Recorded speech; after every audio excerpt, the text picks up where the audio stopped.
దేవుడు జోక్యం చేసుకుంటున్నాడని ధైర్యంగా ఉంటారా? దేవుడు జోక్యం చేసుకుంటున్నాడా లేదా? కాస్త గట్టిగా చెప్పండా. మరి ఇందాక ఎడిపోయారు? ఇప్పుడు కాదు, అసలు నువ్వు మారు మనసు పొందకముందే, నువ్వు పిల్లవాడిగా ఉన్నప్పటి నుంచే వెంటాడుతున్నాడాయా?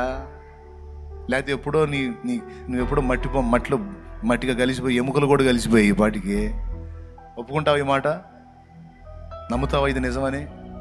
దేవుడు నిన్ను పసితనం నుంచి వెంటాడి కాపాడుకుంటా రాకపోతే ఈ పాటికి సచ్చి బూడిదా, లేకపోతే మట్టిలో మట్టై ఉండేదానివి ఉండేవాడు. నేను మీరు, నా అనుభవం నేను చెప్పాను. నాకు మైక్ వచ్చింది కాబట్టి నీకు మైక్ ఇస్తే నువ్వు కూడా చెబుతావు, నాకు ఇన్నిసార్లు ఇన్ని జరిగినాయి అన్నయ్య, ఆయన దేవుడు కాపాడాడని. ఎవరి చరిత్రలో వాళ్ళకు ఉన్నాయి. మొత్తాన్ని వెంటాడి చావకుండా కాపాడి ఈ రోజు వరకు మనల్ని బతికించి పోషిస్తున్న దేవుడు ఇంకా నిన్ను వదలలేదు అన్న ఒక్క మాట చాలు నీకు నిరీక్షణకి. ఇంకా నిన్ను విడిచిపెట్టలేదు, విడిచిపెట్టబోడు. కంటికి రెప్పలా నువ్వు ఆయన ఎరగకముందే నిన్ను కాపాడుకున్న దేవుడు ఆయన నెరిగిన ఈ దినాన మరి నిశ్చయంగా నీ చేయబట్టుకొని ఉన్నాడు, నిన్ను వదిలిపెట్టాడు. కాబట్టి దేని గురించి కూడా కలత చెందొద్దు. నీకు రావాల్సిన వాటిని తప్పకుండా తగిన కాలం ముందు వచ్చేటట్టు దేవుడు చేస్తాడు.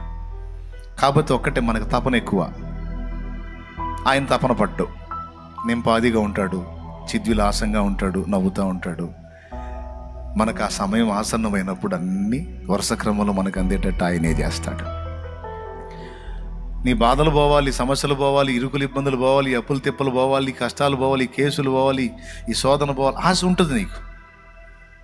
నీకంటే ఎక్కువ దేవుడికి కూడా ఉంది. నిన్ను స్వేచ్ఛగా ఉండేటట్టు చేయాలి, నీకు బరువు లేకుండా చేయాలి, నిన్ను ఫ్రీ బోర్డ్గా ఉంచాలని దేవుడికి కూడా ఆశ. ఫ్రీ బోర్డ్ అంటే తెలుసా మీకు? స్వేచ్ఛగా ఎగిరే పక్షిలాగా నిన్ను స్వాతంత్ర్యంగా వదలాలని దేవునికి కూడా ఆశ ఉంటుంది. కానీ ఏం చేద్దాం, కొన్నిసార్లు మన యాత్రలో కొంత వెయిట్ మనకు అవసరం. అక్కడక్కడ సన్న తీగ లాంటిది ఒకటి గట్టి ఒక పాప చేతిలో గడకట్ట పట్టుకొని నడుస్తూ ఉంటుంది, సర్కస్ చేస్తూ ఉంటుంది. చూశారు మీరు? ఎంతమంది చూశారు?